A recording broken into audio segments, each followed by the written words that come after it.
এই Russell viper 100 বছর আগেই কিন্তু বাংলাদেশ থেকে প্রায় বিলুপ্ত হয়ে গেছিল। এটা সাহারা মরুভূমিতে পাওয়া যেত, আরব বিশ্বের বিভিন্ন দেশে পাওয়া যেত। বাংলাদেশে কিভাবে আসলো এই সাপটা? সাপে কামড়াইলে বাংলাদেশে আমরা কিছু ভুল বা কুসংস্কার কাজ করে থাকি। আর কিছু সাপ আছে, আপনি জানেন কিনা, সারা পৃথিবীতে যত ধরনের সাপ আছে 80% সাপ যাদের বিষ নাই, মানুষকে কামড়াইলে মানুষের শারীরিক কোনো ক্ষতি হয় না।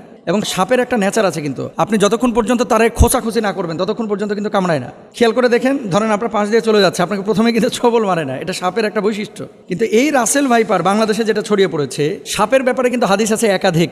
এবং এক্ষেত্রে আব্দুল্লাহ ইবনে ওমর রাদিয়াল্লাহু তাআলা আনহু তিনি সাপ দেখলেই কিন্তু দৌড়ান দিতেন এবং মারতেন। আপনি বলবেন যে হুজুর কেন তিনি মারতেন? নবীজি সাল্লাল্লাহু আলাইহি ওয়াসাল্লাম এক প্রকার সাপের ব্যাপারে খুব সতর্ক করেছিলেন সাহাবীদেরকে। কোন সাপ? দেখেন, নবীজি সাল্লাল্লাহু আলাইহি ওয়াসাল্লাম সেই সাপের ব্যাপারে আয়েশা রাদিয়াল্লাহু তাআলা আনহা قالت আমরা রাসূলুল্লাহ সাল্লাল্লাহু আলাইহি ওয়াসাল্লাম বিকতলি জিত্তুফিয়াতাইনে ফাইন্নাহু ইয়ালতামিসুল বাসার ওয়া ইউসিবুল হাবাল।